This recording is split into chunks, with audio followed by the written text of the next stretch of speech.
Okay, so we solved this one. At what distance from the center of the coil is the field magnitude 1/8 as great as the center? So again, this is an algebra-based problem from your previous. It's a ring, right? Am I correct? It's a ring. Circular loop. Yes, it's a ring. So you have a circular loop here. The formula is mu I a squared over 2 quantity x squared plus a squared raised to 3.5. So how will you solve that? You try to find the position wherein it's 1/8 of the maximum value. So you write this first. On your paper, you write this first. Okay. Write that first.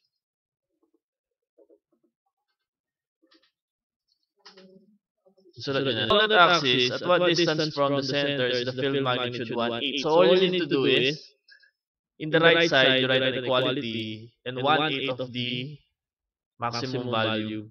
So you write that 1/8. Okay?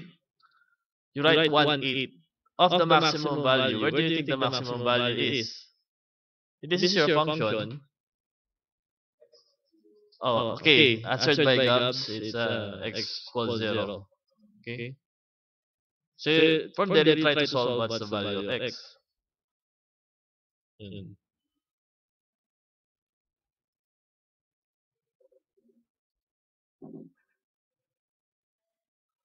We'll try to see if your answer is correct.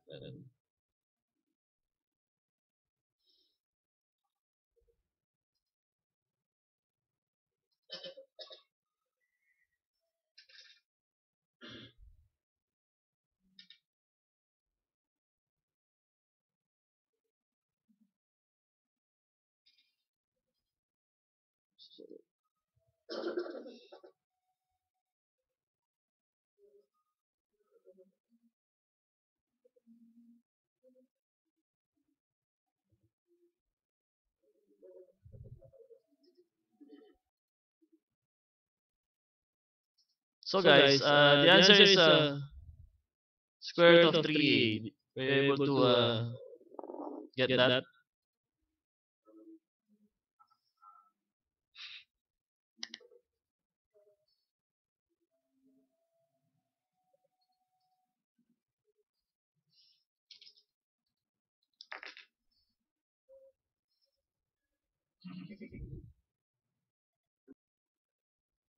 Okay, so we were successful in finding this out. That's square root of 3.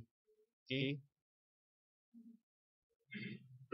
So that's a good strategy I suggest in the exam. If you find it hard, you press sheet solve in your calculator gets a final answer, then you try to do the analytics so that you can try to show what's happening if you have difficulty in algebra. At this point, I want to answer this question, okay? What is all about the infinity thing? This is being asked by John. Take a look at this. For some reason, he's absent eh. Anyway, he's going to watch this naman. His question he's always asking me, how come the distance is not included? Or I will answer him because Alvin is sufficiently near the wall. I'm sufficiently near the wall, so we see the same size. Take a look at this. We have derived this before, right? Okay, for safety, so I get this value here. Okay. Can you see that? That is the square root of x squared plus a squared. Can you see it? I use a value of around 10 x. Okay? So that's my A. That's 100 if you square it. Can you recognize? The A square is just a square. Okay? I use 10. Doesn't seem to be infinity to me because it's just 10 times. My idea of infinity is a very large number. Okay? So yung A ko, that's 10x. Take a look of the value for the 10x. Take a look at the value for the 8x. For the 6. This is twice the value. But as you can see, the true value is this. When you reach infinity, that's 1 over x. Okay? As we have shown in the previous example, mu I over 2 pi r. The r is represented by x. That's the true value. Take a look.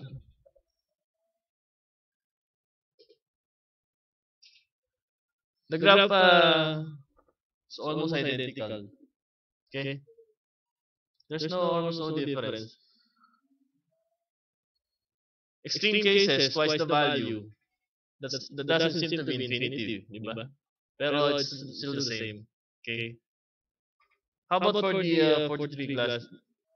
The capacitor, you always say that's at infinity, right? Pero what's the infinity? Charging a capacitor sa constant. I think 5 seconds lang you have how much the percentage. Malaki na, di ba? Close to 90. Diba?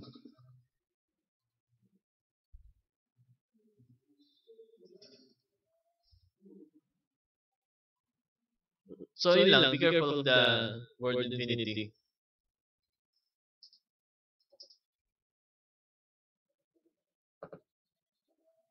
Okay, take a look at this. You have a solenoid. So you just move the wire like this. Okay. What's the magnetic field inside? So the magnetic field inside looks like this. All you need to do is multiply the magnetic field B with length L as stated by Ampere. So that's B times L. Do you understand? Mu multiplied by the enclosed current. So the enclosed current is current per unit length. That's multiplied by the length times your I. This is the number of turns per unit length. You understand? So if you have 3 windings per meter, you multiply it by a meter, then you get 3 windings. Okay? That's multiplied by the current per winding. So 3 times your I. Makes sense, right? You divide the small l, then you get mu OI n. Where n is the number of turns per length. Okay, that's for the solenoid.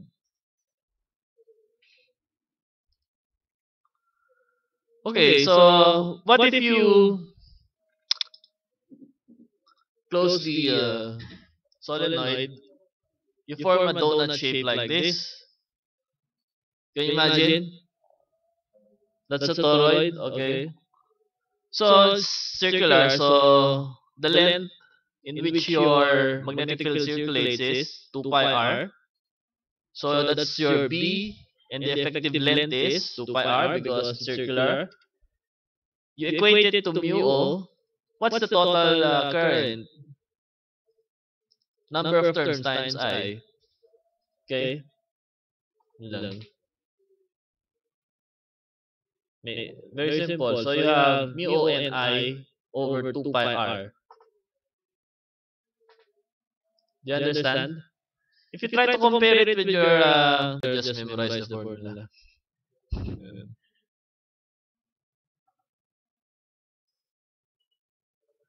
So again, you need the 2 pi r correction to go from solenoid to the toroidal solenoid. Okay.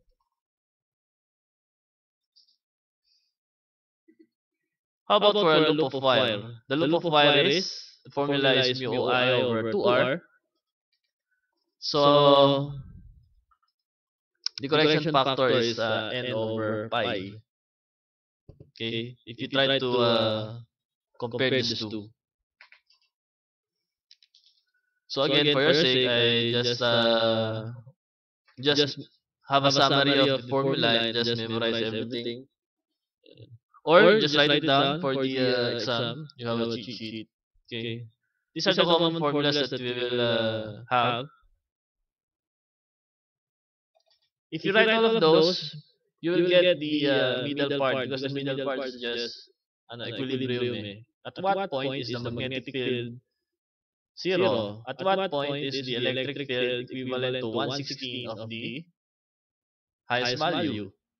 So you just use algebra there.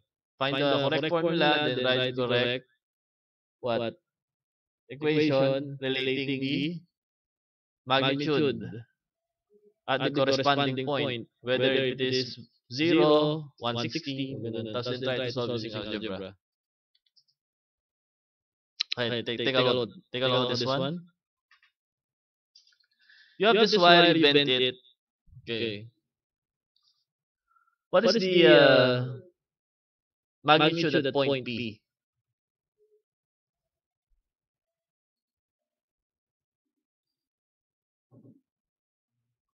So, ano sabi ni sir? You try to find the correct formula. From the summary, what's the correct formula? For the wire. You have several formulas there. What do you think is the correct formula? Assuming you are having test or you try to look at your cheat sheet, what will I choose here? Okay, long cylindrical conductor. So what's the answer, Jolo? The radius is, the R is effectively what? A. So you replace the R by A. Okay? Kasi sabi mo ano sabi mo? Long cylindrical conductor, right? So, what will I use here? There are only two options. Oh, outside, because it's outside, as you can see, diba? So, what will I place for R? R is your distance from the wire. What will I write? So, what will I write? A.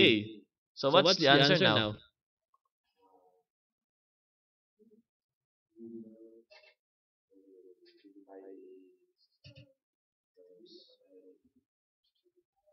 But there's something, I don't know. You must recognize that when we derive the wire, the integration variable goes from what?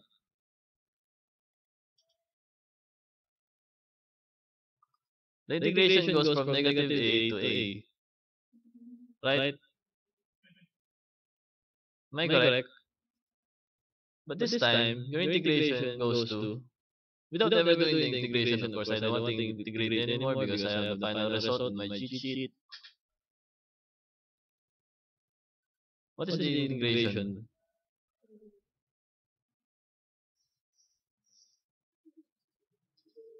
Okay, hanggang 0 lang.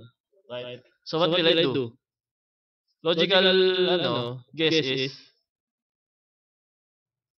magdodouble ang mga lahat. Oy, sabi ni Gabs Yan you're right, Gabs. 1/2 of the value. Okay. Do you understand? Huh?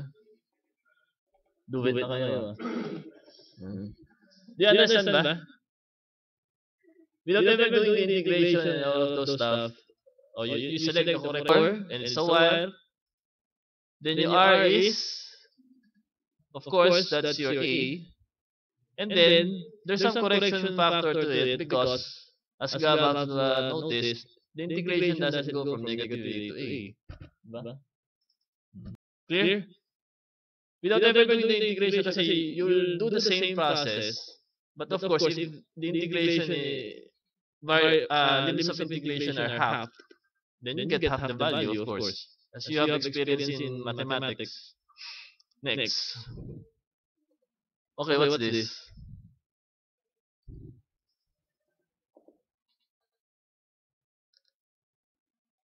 Maganda pala sa ano eh, sa experiment, you have a free ano. Although we'll try to find the magnetic field of a circular globe because we're discussing it, and you try to place the sensor. You try to get a wire there inside the laboratory room, then try to form it into a shape that is convenient for you. Then you try to solve it, try to find if what's the value of the magnetic field. Then you get the magnetic field sensor, and then you put it there. Kung anong gusto nyo.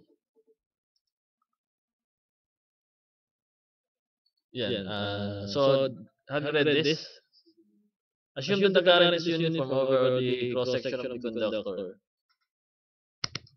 First question. How come I have written the enclosed charges? As simple as that. You can do that already. Okay, it's a hollow cylinder, diba? What's the cross-sectional area of a cylinder? Circular, so what's the formula for the area? Formula for cross-sectional area. 2 pi r. Cross-sectional area. Circumference yun. Okay, pi r squared. So, the bottom part is pi b squared minus a squared. Because it's hollow, right? And you're getting a fraction of that. As we have done that before, when you were doing the electric field thing, all you need to do is to think of something that will incorporate the fraction. So, this is the total, and you are at a certain distance r away from it, and this is the what? That's the inner radius, so that I enclosed. Okay?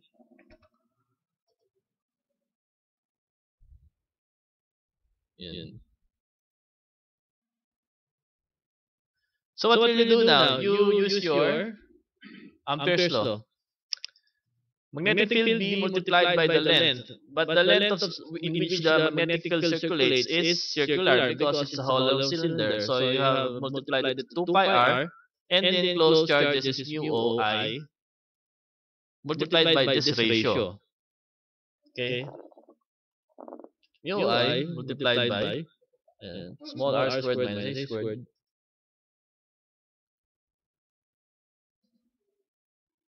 Question is, what is the magnetic field outside? Do you imagine that outside this hollow cylinder is just a wire? If you are far away from it, diba? And again, the question of if it is far away or infinite doesn't matter because I have shown you that twice the value is already considered to be infinite because as you can see in the graph, if you try to plot it, they are identical. Okay. The resulting answer is mu o I over 2 pi r. Yes, sir, because if you hit the surface is B, then this is just 1. I recover the same thing, mu o I over 2 pi r. Makes sense. Okay? So may hint naman pala if you are doing the test and you are in the last portion which is hard, such as this one, try to think of the final result, yung the two extremes, yung minimum and maximum. If your answer somehow it will fit the two extremes, the minimum, the maximum, more or less that's correct. Okay? Do you understand? How about the others? Guys, UI over 2 pi r? We should because that is the final form. It's a wire. Ayan. Clear na? Okay. Okay, you read this one.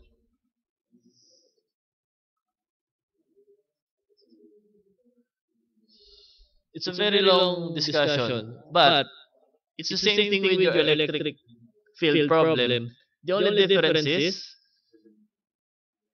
instead of the charge density, you have a current density. And you're so lucky you won't find it anymore. The current density is given as by this expression. So, guys, what do you need to do? Show that the total current through the entire cross-section of the wire is IO. How will I do that, sir? Integrate this expression. What is the... In the previous example, we included what? R squared, right? R squared dr. Why do we include r squared dr? Because the integral of r squared is r cubed over 3. To recover 4/3 pi r cubed for the sphere. This one, what do we need to incorporate here? We don't want to recover the volume. We want to recover what? Surface area, because that is where the current passes through. If the formula for the area is what? Pi r squared. Therefore, in the integral, I have to incorporate what? Okay, RDR. And so I have written it down. Don't forget to put RDR as your integration variable. You modified. So you put the equation. Again, where did we get this equation? We get it from here. Given from the problem. And then put RDR. Don't forget the 2 pi. You need that. Because the result is pi r squared. Okay?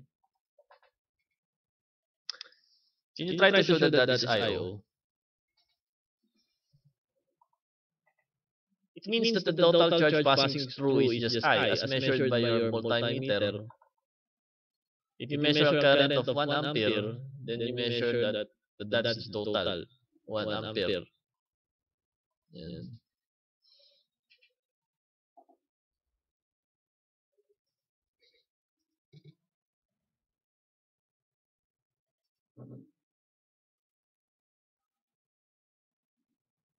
You try to integrate this. Okay. The limits of integration is from 0 to a. Center of the axis up to the surface, which is a. So let's continue. The next problem is... what do you think is the next question? What is the magnetic field outside the system? And again, that's mu I over 2 pi r, because you have proven that the total current upon reaching the surface is IO. So all you need to do is to include IO in the enclosed charge, in the enclosed current. So mu I over 2 pi r, essentially a wire. Okay? Next problem. Obtain an expression for the current at some radius less than A. Again, in the electric field problem, you have to go through the integration again, but this time, don't substitute A. What will you substitute? Do not substitute for A. What do you need to substitute? R, because you have a certain distance from the center, and at the same time, you have not exceeded the surface. Can you do that again? Do the same process of integration, but in the final form, do not put A here. Okay? You put what? R. So you do that again. As you can see, it's the same. I have chosen that the problem is almost similar to the electrical problem. Okay? So you do that. You go to your final form, but this time do not substitute A, you substitute R. As you can see, it will not cancel out because you have an R4 here. He factored out the R square. Okay. What is the magnitude of V? As you can recall, this is just the current I. If we follow Ampere's law, we need to have a factor for that.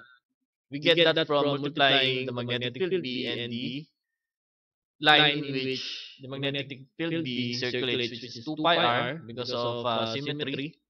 Then you put the expression that you integrated, that's the IR squared over A squared 1 2 minus R squared A squared. Okay? Do you get this?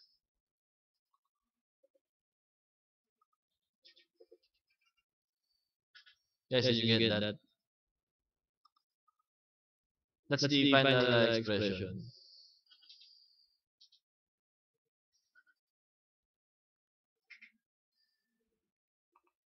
This is R squared. And because you have R here, and then one of it cancels out, then what remains is just R. Do you get it? Yeah. Do you have questions? Can you clarify anything about it?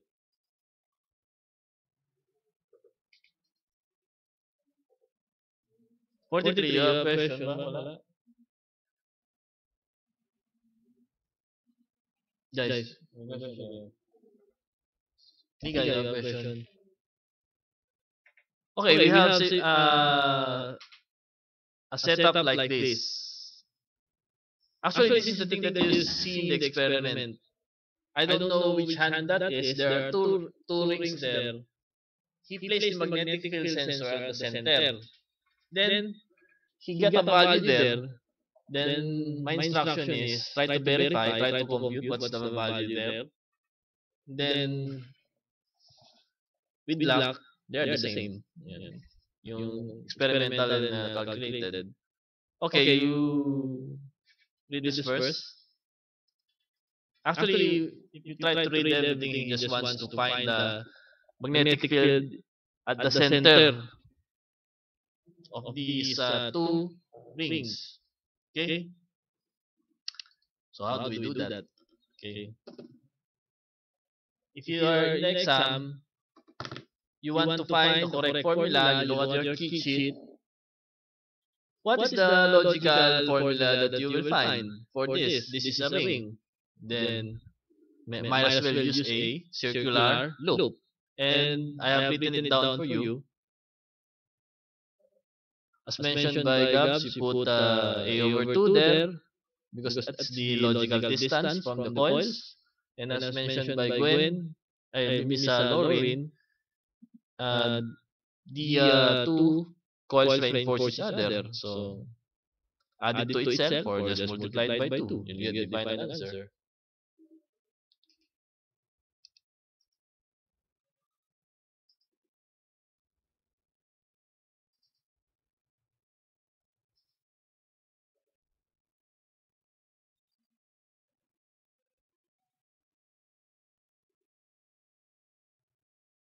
So what's the answer there?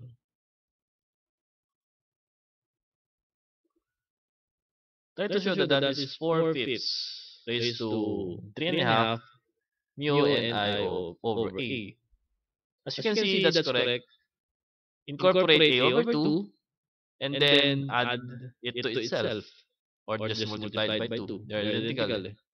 Try to show that that is 4/5 raised to 1.5 UONIA.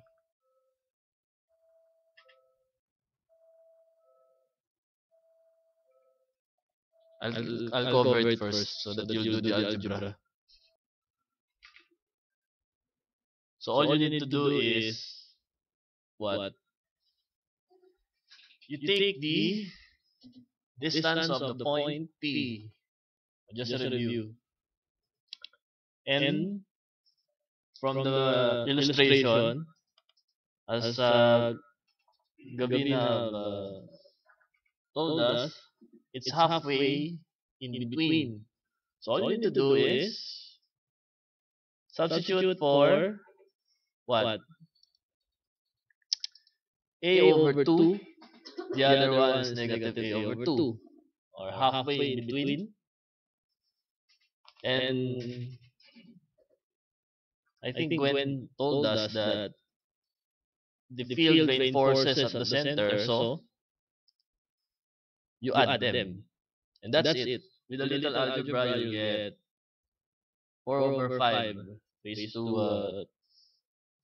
1.5 mu O and I over A. Okay? We'll have a separate experiment for this. All you need to do is place two coils adjacent to each other, then get a magnetic field sensor placed in between. Then try to measure the number of loops. You count the loops of the wire, then you measure the current, then you measure the radius. Okay? Then try to see if the value that you calculated agrees with the value displayed by the magnetic field sensor. Okay? So last problem.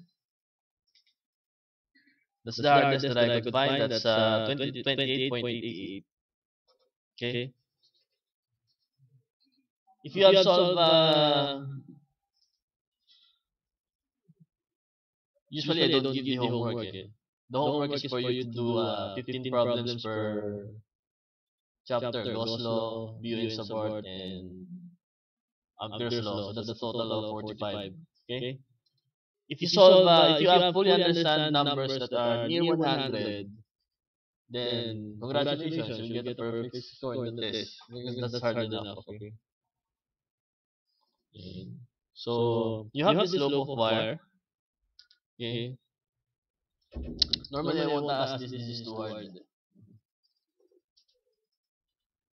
He's asking you to find the magnetic field at point P. Okay. This section, what can you say about the magnetic field contributed by that section at P? If you curl your fingers, what can you say? We divide it into several segments. If you're coding, the computer does that. So he divides it into several segments or several meshes. Then he identifies distances. And then he iterate through the formula. In the topmost portion, if you curl your fingers, that is downward. But in the bottom portion, since the current is reverse, if you curl your fingers, that is upward. Okay. So nothing there. So we are concerned with the semicircle and the loop below.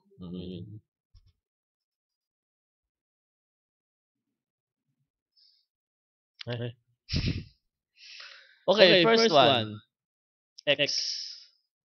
Hey, do you recognize this? This is easy. Mu I A squared over 4 quantity x squared plus a squared raised to 3 halves. If you have your cheat sheet with you, what's that formula? Okay. Yes. But what is the correction? Divide by 1/2 because it's a semicircle. Yes. Then you have half of the point already because that's we have only two vectors, bx and by. Okay? The by is a lot more harder, no? So let's try to do that.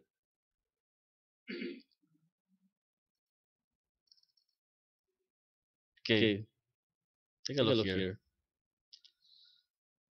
This is the most crucial part because in the next slide, this is just mathematical details. Take a look at dby. That's mu I over 4 pi dl over x squared plus a squared. Why do we have this? Because of the sign. Okay. As you can recall, the BU support law has a cross product. Okay. Sir, so what's new here? Kasi I have done that before in the circular loop, diba? Okay. Take a look at this one. This is two are perpendicular, right? That's for the center of the ring. Therefore, you have a component here which is dby, tama ba?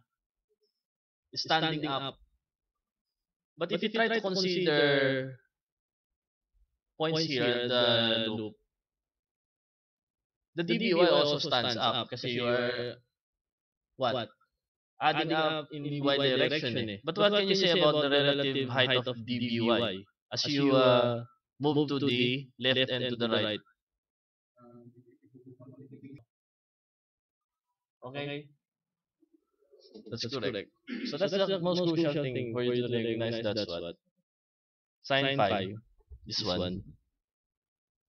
Okay, is fighting. And look, the 4 cancels out simply because what? Cosine pi is -1 minus cosine 0 -1. So that's -2. So 2/4 is 1/2. That's not yet done because that's the semicircular ring in the topmost portion, di ba? What is the of the rod? Hey, if you try to look at the cheat sheet, we have a formula for the rod already, for the cylinder. That is mu and what? This one, this formula, right? It reduces to mu I over 2 pi r if we assume that the length of the wire is long. Next Tuesday we have a lecture on. We just continue for the lecture for let's cover some analysis quiz 2. So we stop here. This is the coverage of quiz 1. Okay. Sisipo na sa liga. So guys, that's the power of Faraday's law of induction. Okay? Yun. Tingnan ko kanina sample. Okay. So as you can see, the cross-sectional area does not change because the ring is not moving. Or sorry, the diameter of the ring doesn't change. But if you jerk it a little bit, the magnetic field effectively changes even though it is constant because it's a time derivative, you're shaking it like that. Okay. So, given yun, 0.02 Tesla per second multiplied by the cross-sectional area, 120 centimeters square. Do you get it? You have 0.24 millivolts. Small quantity, but the processor could detect that. Okay?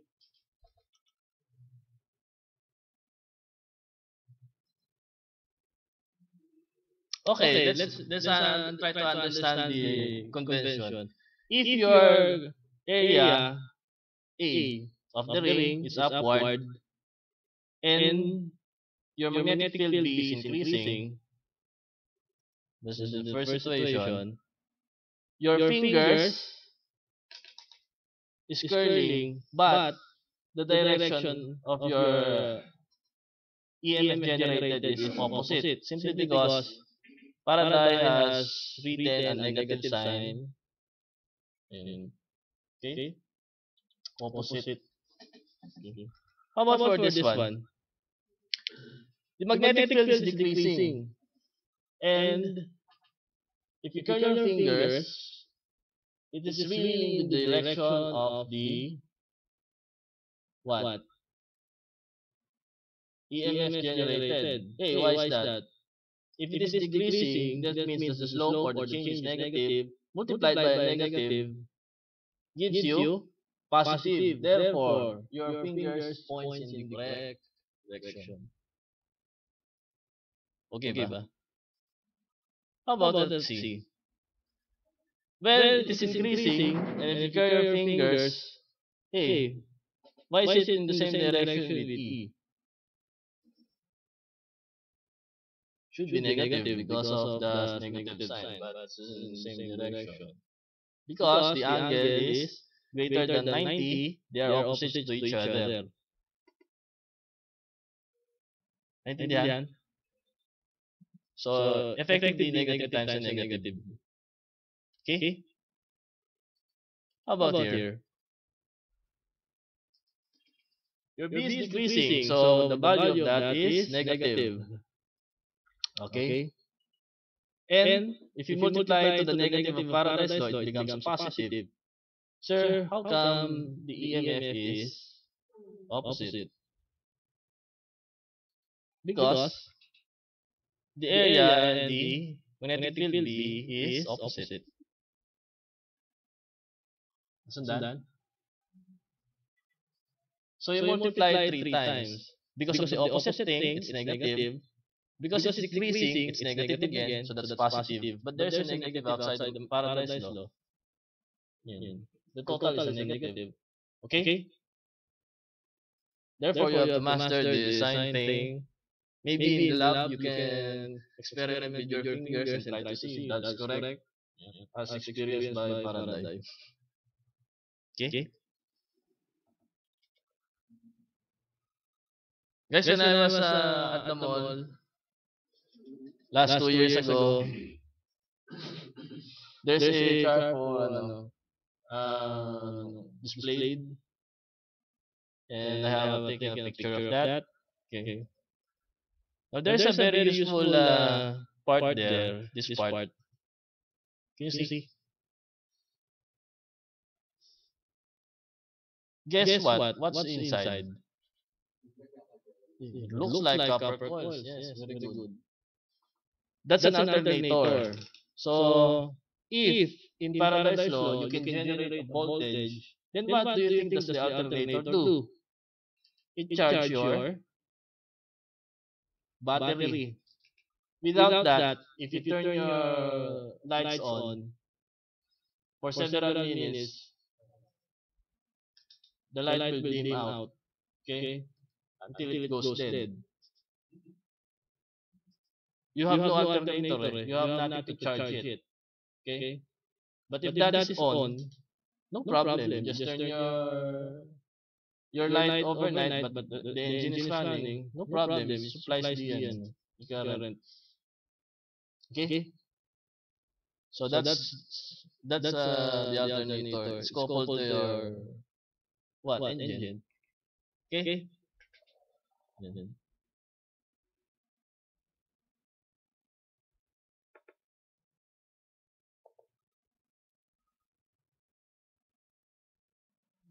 Okay, so what's the thing here? Oh, 43. Your favorite subject. Alternating current. How do we produce alternating current? Sir, just get a function generator plug in outlet. Okay. But how do we do it? So, okay, there's a loop of wire here. Take a look at your loop of wire. There are rings there such that it's always in contact. And for some reason, if you turn that, siyempre, the jiggling a little bit corresponds to rotating it a little bit. Okay? If you have an omega coming from your engine, then the rotation is transferred to your loop of wire. Then, effectively, you can generate a voltage. Do you agree? Yes, we cannot contradict what Faraday have said because that is well tested. So, if you have a voltage, then that's good. Okay, you can produce electricity. Somewhat a generator. Okay.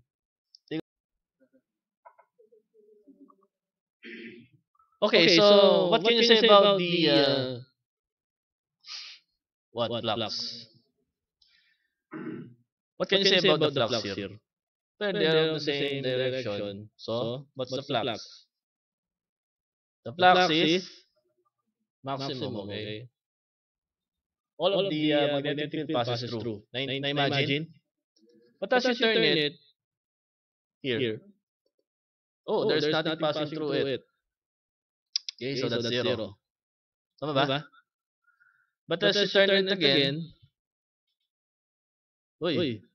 all of it passes through, but they are opposite. So that's the idea that's negative. In your sign convention, that's the idea when they are opposite. Okay? How about here? Hey, nothing is passing through. So that's zero. How about here? Hey, everything passes through. They are in the same direction. So do you agree that the magnetic flux looks like that? But we are not concerned about the flux itself, but the change of the flux. And that's designated by the slope. Where is the maximum slope? 0.1, 0.2, 0.3, 0.4, 0.5.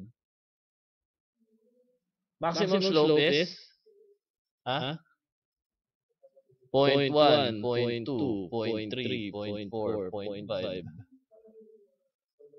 Parang ballpoint lang yan. Point 1, point. Saan? Point, 2 and 4. Therefore, that's where your maximum voltage is. Naintindihan? And you can argue that 0.1, 3, and 5 is where the minimum lies because the slope there is flat. Okay? According to Mr. Faraday. Now, why is it positive here and why is it negative here? Because there's a change in polarity. That's how you create an alternating current. Why? Because the slope here is positive, negative. Negative times a negative is yun. You can argue for the other one. Naintindihan? The slope this time is positive. Okay? Times a negative gives you the negative thing. That goes on forever. You have an alternating current. Okay? Your battery is a DC in the car. You need a converter to do that. Okay? From AC to DC conversion. Naintindihan? So may tanong ba kayo? Let's try to answer this. 500, basahin niyo. 500 loop of wire coil.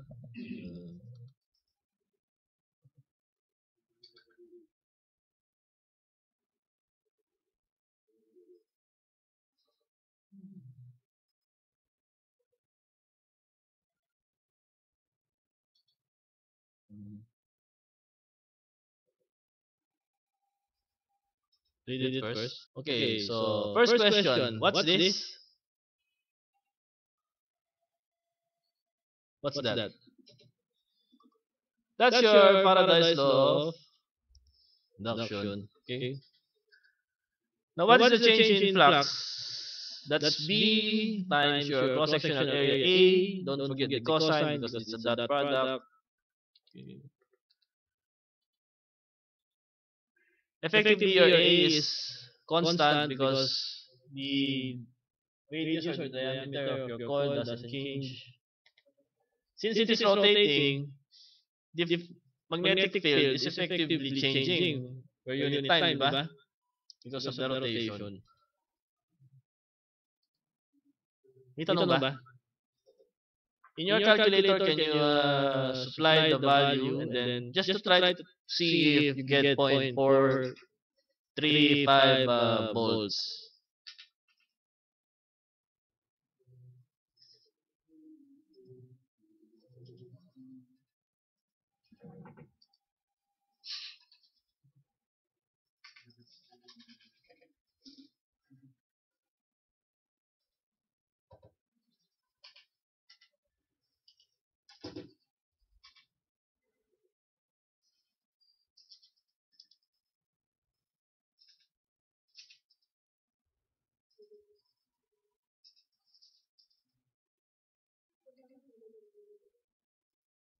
Negative yung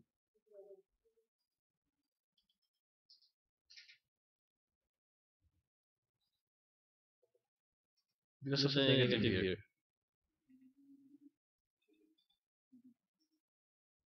It decreases daw eh. Hindi nilagay na negative pa dito. Kasi may negative dito eh. Kasi in Faraday's law, remember that there's a negative pa outside. Hindi na nalagay yung negative dito. Negative times a negative gives you the positive 0.435 volts. Okay? Marami mga errors din pala yung book. I don't know if in the present meron pang gano'n. Kasi 13 na yan eh. My time is just 9. Guys, did you get 0.435 volts? Now, where's the direction?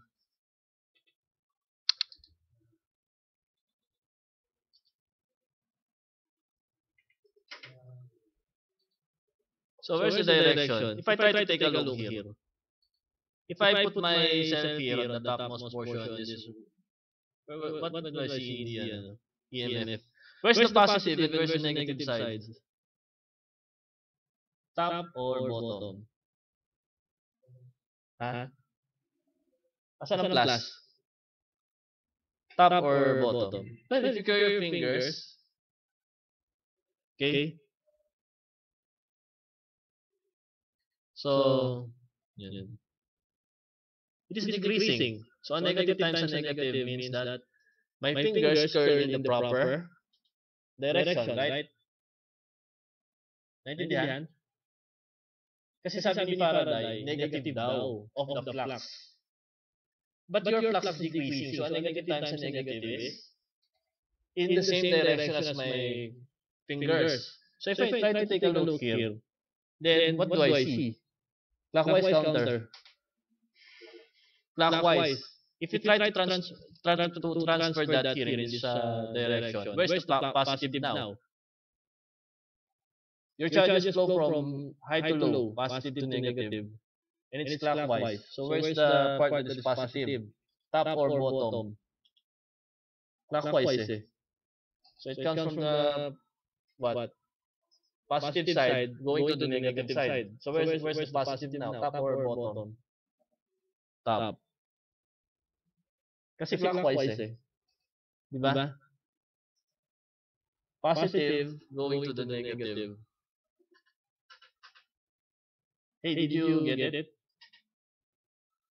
That's why he said it's clockwise. Okay? Never mind. So that's easy to do because we can get a diode, we can test them, diba? One directional lang yun eh. Switching the places, it won't light up. So you will normally know where is the positive and the negative side. Okay? The problem is with the 53 kasi you have to write it down in the paper. For them, they just get the diode and put there. Okay? Where's the direction? Okay? Time ba? Okay, so we have another one. Try to read this first. You can see. Sorry.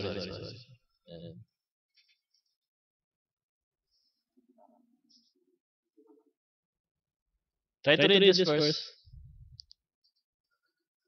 Okay. If you move this one, the motion, effectively, because you are moving through a magnetic field, as stated by Faraday himself, you generate now the voltage. Now the voltage will drive your current. So it's the opposite thing of the previous experiment rail. Okay? Supply current will create. Okay, let's have some the math is easy but the direction is hard. Okay. Can you visualize that if I curl your velocity, that's the velocity of this wire, towards your magnetic field B, what's the direction of your magnetic field B? Towards the board or outside?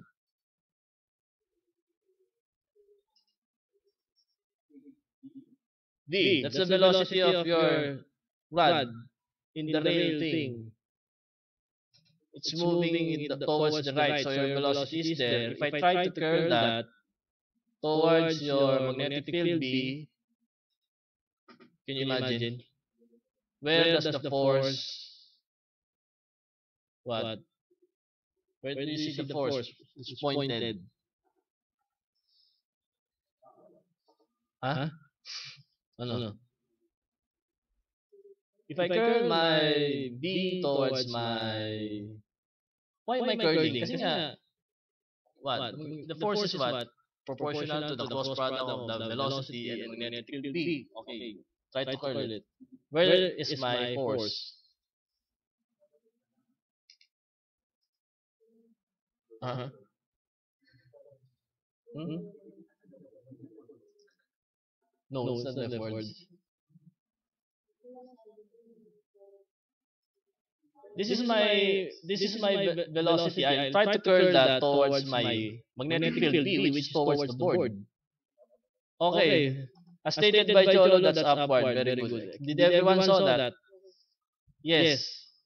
He's tricking you that that's the F. Oh, yeah, no? The gross product is what? What? Upward. Therefore, you can separate the charges plus minus that's the thing behind it. You're pushing it in upward, eh. Diba? Therefore, if there's a separation of charges, you have a power supply, plus minus, eh. That's the principle in the power supply. That's why there's a red and the black thing. Naintindihan? Just by the motion, you can separate the charges. So if it's rotating, of course you can generate voltage because the charges can be separated by doing that. Okay? Now the question is, where's the electric field directed? Guys, where's the electric field directed? Oh, downwards. This time is not tricking you. Ayan. QE, okay. Very good, very good. So there is a established balance between them because they will just try to balance each other out. You cannot push so many charges, right? Because they will try to what? All of the positive charges located at the topmost portion. I don't like that. We're all males. The bottom, we're all females. I don't like that also. So there's a saturation point. You cannot generate so many voltages there. In your battery, that's 1.5. Okay, so assuming there's a established equilibrium, you agree that that's E equals velocity times magnetic field B. Just equate these two and cancel Q. You agree? Okay, you agree. Very good. Sir, how can we contradict you? We're just students. Hindi, to yun.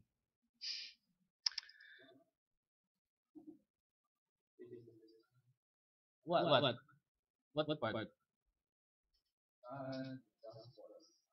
The force is one is upward, right? Because I've shown you that if you curl your velocity towards your magnetic field B, that's upward, right?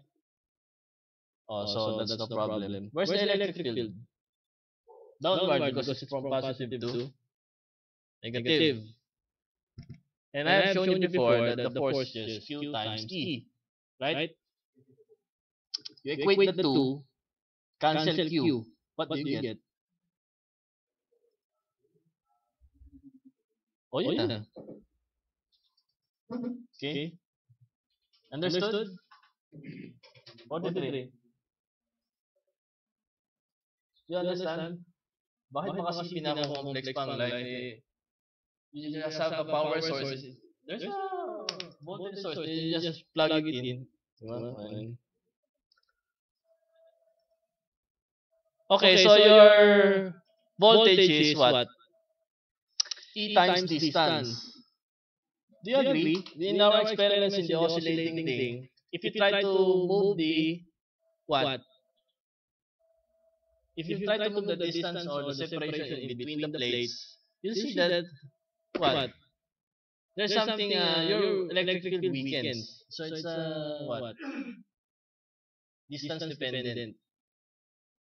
Your electric field is what?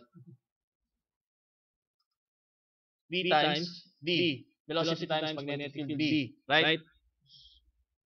So multiplied by L, that's your corresponding voltage generated. So guys, the voltage pala depends on the length of your wire.